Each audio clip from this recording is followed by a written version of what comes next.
सत श्री अकाल जी। आस करते हैं तुसी तंदुरुस्त ठीक ठाक होवोगे। गल बड़ी सीरीयस आ ते इस करके कर रहे हैं। इस करके पहला वाला जिहड़ा अपना लाइव सैशन सी उन्होंने डिलीट भी किया, क्योंकि सीरीयस गल एक सीरीयस नोट ते होनी चाहिए है।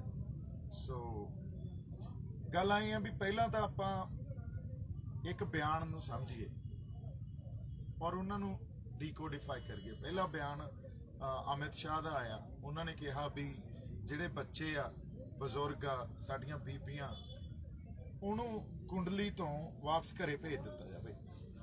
देखो सरकार चाह की रही आ उन्होंने पिछे। हाँ बापू एक मिनट आए जी, आए जी। उन्होंने पिछे जिहड़ी सारी कॉन्स्पिरेसी चल रही है, उन्होंने दिमाग च जो घाड़त घड़ रहे आ वो की चाह रही है, तो उन्होंने ही पता। पर आप उन्होंने बयानों तो समझने की कोशिश कर रहे हैं। सरकार एक बहुत जिहड़े औखे मोड़ ते आके फस गई है वो इस करके क्योंकि एक तो उन्होंने पोलिटिकल आइडियोलॉजी है जिहड़ी उहदे खिलाफ गल हो रही है, तो फिर उन्होंने इकनॉमिकल जिहड़ा स्टैंड है या इकोनॉमी नूं लैके जिहड़ा स्टैंड है या आइडियोलॉजी है उहदे खिलाफ गल हो रही है। अगली गल खेतीबाड़ी मंत्री का बयान आउंदा या वो किसान जथेबंदियां नूं उस मीटिंग च ये गल कहिंदे आ भी फिर तो जे मैं इन्हां बिल्लां नूं वापस ले लिया तो मेरे खिलाफ अबानी ते अंदानी ये धरने ला देणगे। सोचो तुसीं ये कॉरपोरेट वर्ल्ड का कितना ज़्यादा इन्हां दी दखल अंदाजी आ सरकार दे सारे ताने पाने च उन्हां दी पत्तर च। सो इस करके ये बयानों तो सानू बहुत कुछ समझण नूं मिल जाता ते वो कित्थे खड़े आ, चाहुंदे की आ, ते साडी लड़ाई की बन रही है। साडी लड़ाई जिहड़ी बन रही आ वो जिहड़ा न्यू वर्ल्ड ऑर्डर आ उहदे अगेंस्ट बन रही है। न्यू वर्ल्ड ऑर्डर की है? न्यू वर्ल्ड ऑर्डर एक जिहड़ा फाइनैंस सैक्टर का ते एक कॉरपोरेट सैक्टर का जिहड़ा कैपिटलिज्म आ, प्राइवेट कैपिटलिज्म जिहनूं कह सकते हैं, वो प्रमोट कर रहा। सारी दुनिया उन्होंने प्रमोट कर रही है। इंडिया च बड़ियां बड़ियां कंपनियां दे जिहड़े इन्वेस्टमेंट्स आ इंडियन इकोनॉमी च, वो चाहे गूगल होवे, चाहे फेसबुक वाला अपना मार्क जुकरबर्ग होवे, इन्हां दी या होर बड़ियां कंपनियां हुण इन्हां दी इन्वेस्टमेंट आ। सो उस इन्वेस्टमेंट नूं भी गवर्नमेंट ने सिक्योर रखना। इस करके तुसीं देखो इहनूं बाद च पूरा मैं अपना जिहड़ा नैरेटिव आ या आपां गांह किवें तुरना इहनूं बाद च आपां संखेप च या विस्तार च सॉरी इहनूं आपां डिस्कस करांगे। पर एक संखेप च गल ये कहण वाली आ भी इस न्यू वर्ल्ड जिहड़ा ऑर्डर आ या एक वहन वह रहा जिहड़ा वर्ल्ड दी इकोनॉमी दा या एक उन्हां दी फिलोसफी दा, उस वहन दे खिलाफ पंजाब खड़ा हो गया।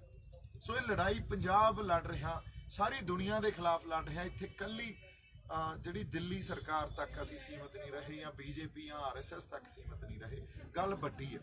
एनीवेज ये तो आपां वापस आउणे आ। हुण अमित शाह उन्होंने बयान दिता भी इत्थों बीबियां बच्चे बजुर्ग वापस भेज दो। देखो जे वो ये सोच रहे आ भी क्रैक डाउन करना, क्योंकि साडे दुश्मन ने तो साडे खिलाफ ही बयान देना हुंदा। सो सानू चाहिदा भी असीं इत्थे होर आपदे बंदे, जिहड़ी साडी अज दी स्ट्रैंथ तो साडे बंदे ही है। पहली स्ट्रैंथ साडे बंदे आ ते दूजी स्ट्रैंथ ये आ भी साडा असीं आपदा बिरतांत की सिरजदे आ, नैरेटिव की सिरजदे आ, उहदी एक्सैप्टेबिलिटी किन्नी का दुनिया ते।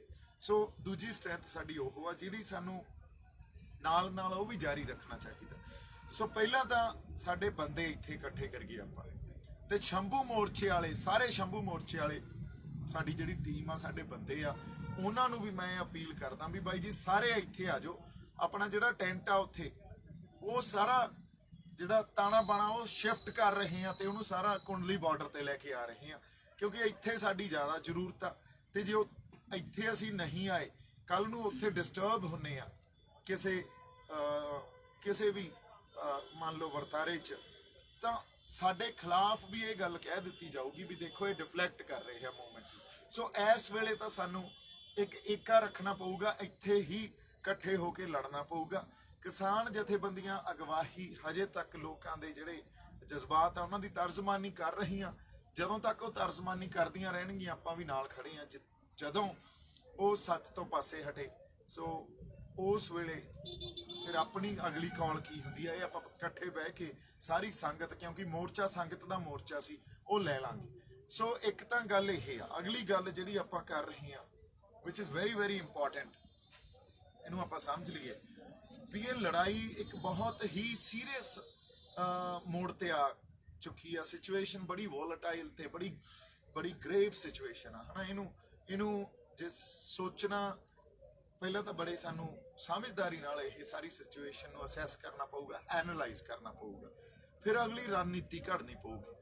ਸੋ ਵਿਦਿਨ ਦਾ ਸਟਰਗਲ ਹੀ ਜੇ ਅਸੀਂ ਗੱਲ ਕਰੀਏ, ਵਿਦਿਨ ਦਾ ਸਟਰਗਲ ਇੱਥੇ ਜਿਹੜੀ ਸਾਰੇ ਸੰਘਰਸ਼ੀ ਧਿਰ ਆ ਉੱਥੇ ਵੀ ਇੱਕ ਬਾਈਨਰੀਜ਼ ਕ੍ਰੀਏਟ ਹੁੰਦੀਆਂ ਜਾ ਰਹੀਆਂ ਤੇ ਉਹਨੂੰ ਵੀ ਐਡਰੈਸ ਕਰਨਾ। ਇਹ ਨੈਚੁਰਲ ਪ੍ਰੋਸੈਸ ਆ, ਇਹਦੇ 'ਚ ਕੋਈ ਕੁਛ ਇਹ ਪ੍ਰੋਸੈਸ ਇਹ ਨਹੀਂ ਵੀ ਕੋਈ ਅਸੀਂ ਜਿਹੜੀ ਗੱਲ ਸੋਚ ਨਹੀਂ ਸਕਦੇ ਉਹ ਵਾਪਰ ਰਹੀ ਆ। ਇੱਥੇ ਬਾਈਨਰੀਜ਼ ਜਿਹੜੀਆਂ ਕ੍ਰੀਏਟ ਹੋਈਆਂ ਉਹ ਵਿਚਾਰਧਾਰਕ ਹੋਣਗੀਆਂ ਕਿਉਂਕਿ ਸੰਘਰਸ਼ ਕਦੀ ਵੀ ਇੱਕ ਵਹਿਣ 'ਚ ਬਹਿ ਕੇ ਨਹੀਂ ਲੜਿਆ ਜਾਂਦਾ। ਜੇ ਇੱਕ ਵਹਿਣ 'ਚ ਕਦੇ ਵੀ ਨਹੀਂ ਲੜਿਆ ਗਿਆ, ਡਿਫਰੈਂਟ ਆਈਡੀਓਲੋਜੀਜ਼ ਵਿਚਾਰਧਾਰਾ ਹੁੰਦੀਆਂ, ਸੰਘਰਸ਼ ਮਕਸਦ ਇੱਕੋ ਹੀ ਹੁੰਦਾ। ਸੋ ਪਰ ਉਹ ਸਾਡੀ ਰਣਨੀਤੀ ਕਿਵੇਂ ਘੜੀਏ, ਸਾਡਾ ਜਿਹੜਾ ਸੋਰਸ ਆ ਰਣਨੀਤੀ ਬਣਾਉਣ ਦਾ ਜਾਂ ਸਾਡਾ ਜਿੱਥੋਂ ਸਾਨੂੰ ਇਨਸਪੀਰੇਸ਼ਨ ਮਿਲਦੀ ਆ ਉਹ ਸਾਂਝਾ ਹੈਗਾ ਕਿ ਨਹੀਂ, ਇਹ ਗੱਲਾਂ ਵੀ ਬੜੀਆਂ ਮਾਇਨੇ ਰੱਖਦੀਆਂ। ਸੋ ਤੁਹਾਨੂੰ ਹਜੇ ਗੱਲਾਂ ਇਹ ਜਦੋਂ ਮੈਂ ਸੰਖੇਪ ਚ ਕਰੂੰਗਾ ਹੋ ਸਕਦਾ ਇੱਕ ਵਾਰ 'ਚ ਇਹ ਗੱਲਾਂ ਨਾ ਪਤਾ ਲੱਗਣ, ਪਰ ਮੇਰਾ ਦੱਸਣ ਦਾ ਮਕਸਦ ਇਹ ਸੀ। ਪਹਿਲਾ ਮਕਸਦ ਆ ਵੀ ਅਸੀਂ ਕਾਰਪੋਰੇਟ ਵਰਲਡ, ਜਿਹੜਾ ਵਰਲਡ ਦਾ ਦੁਨੀਆ ਦਾ ਕਾਰਪੋਰੇਟ ਵਰਲਡ ਆ ਨਾ, ਉਹਦੇ ਖਿਲਾਫ ਲੜਾਈ ਲੜ ਰਹੇ ਹਾਂ, ਸਰਕਾਰਾਂ ਦੇ ਖਿਲਾਫ ਲੜਾਈ ਲੜ ਰਹੇ ਹਾਂ ਤੇ ਕੱਲਾ ਪੰਜਾਬ ਲੜ ਰਿਹਾ। ਠੀਕ ਆ, ਹਰਿਆਣਾ ਸਾਡੇ ਨਾਲ ਆ, ਠੀਕ ਆ, ਬਾਕੀ ਜਿਹੜੇ ਸੂਬੇ ਆ ਸਾਡੇ ਨਾਲ ਆ, ਪਰ ਉਹਨਾਂ ਦਾ ਤੇ ਸਾਡਾ ਫਰਕ ਕੀ ਆ ਇੱਥੇ, ਇਹ ਵੀ ਸਮਝਣ ਵਾਲੀ ਗੱਲ ਆ ਵੀ ਸਾਡਾ ਤੇ ਉਹਨਾਂ ਦਾ ਫਰਕ ਕੀ ਆ।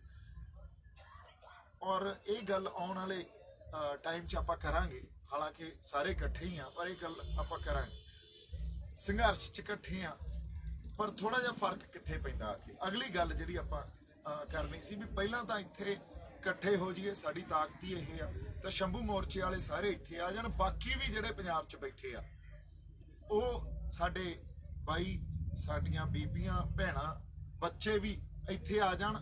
ਅਗਲੀ ਗੱਲ, ਅਸੀਂ ਇਹਨਾਂ ਯੋਧਿਆਂ ਨੂੰ, ਇਸ ਜਜ਼ਬੇ ਨੂੰ ਸੰਭਾਲ ਕੇ ਰੱਖਣਾ। ਇੱਕ ਬੰਦਾ ਸਾਡੇ ਲਈ ਕੀਮਤੀ ਆ, ਤਾਂ ਹੁਣ ਲੀਡਰਸ਼ਿਪ ਦੀ ਇਹ ਜ਼ਿੰਮੇਵਾਰੀ ਬਣ ਜਾਂਦੀ ਆ ਵੀ ਇਸ ਜਿਹੜੀ ਸਾਰੀ ਸਾਡੀ ਇੱਕ ਯੋਧਿਆਂ ਦੀ ਫੌਜ ਆ, ਇਸ ਫੌਜ ਨੂੰ ਆਪਾਂ ਕਿਵੇਂ ਅਗਵਾਈ ਦੇਈਏ ਤੇ ਇਹਨਾਂ ਨੂੰ ਕਿਵੇਂ ਸੁਰੱਖਿਅਤ ਵੀ ਰੱਖੀਏ ਤਾਂ ਕਿ ਕੋਈ ਸਾਨੂੰ ਅਣਸੁਖਾਵੀਂ ਗੱਲ ਦਾ ਸਾਹਮਣਾ ਨਾ ਕਰਨਾ ਪਵੇ, ਕਿਉਂਕਿ ਅਸੀਂ ਬਹੁਤ ਲੜਾਈਆਂ ਲੜਨੀਆਂ। ਹਜੇ ਤਾਂ ਸਾਡੀ ਜਿਹੜੀ ਇਹ ਲੜਾਈ ਆ, ਇਹ ਸੰਘਰਸ਼ ਆ, ਇਹ ਅਸੀਂ ਸ਼ੁਰੂ ਕੀਤਾ। ਸੋ ਬਾਕੀ ਗੱਲਾਂ ਆਪਾਂ ਬਾਅਦ 'ਚ ਕਰਾਂਗੇ। ਥੋੜੇ ਜਿਹੜੇ ਇਹ ਆਪਾਂ ਇਵੋਲਵ ਹੋ ਰਹੇ ਆ, ਇਹ ਬ੍ਰੇਨਸਟਾਰਮ ਕਰਦੇ ਰਹਿੰਦੇ ਆ। ਤੁਸੀਂ ਵੀ ਆਪਦੇ ਸੁਝਾਅ ਭੇਜੋ ਤੇ ਆਪਾਂ ਉਸ ਢੰਗ ਨਾਲ ਇਸ ਸੰਘਰਸ਼ ਨੂੰ ਅੱਗੇ ਵਧਾਈਏ। ਲੜਾਈ ਬੜੀ ਫੈਸਲਾ ਕੁੰਨਾ ਵਾਟਰਲੂ ਆ, ਹਨਾ। ਇੱਥੋਂ ਬੜਾ ਕੁਝ ਨਿਕਲਣਾ ਤੇ ਫਿਰ ਸਿਜਦਾ ਤਾਂ ਹਮੇਸ਼ਾ ਹੀ ਇਹਨਾਂ ਰੂਹਾਂ ਨੂੰ ਕਰਦੇ ਆ ਜਿਨ੍ਹਾਂ ਨੇ ਸੰਘਰਸ਼ 'ਚ ਅੱਗੇ ਹੋ ਕੇ ਆਪਦੀਆਂ ਜਿਹੜੀਆਂ ਆਪਦਾ ਜਜ਼ਬਾ ਦਿਖਾਇਆ ਤੇ ਆਪਦੀਆਂ ਰੂਹਾਂ ਹੀ ਝੋਕਤੀਆਂ। ਸੋ ਬੜਾ ਬਾਕਮਾਲ ਗੱਲ ਆ, ਬਾਕਮਾਲ ਵਰਤਾਰਾ ਵਾਪਰ ਰਿਹਾ। ਪਰ ਇਹ ਨਾ ਸੋਚੀਏ ਵੀ ਅਸੀਂ ਜਿੱਤੇ ਬੈਠੇ ਆ।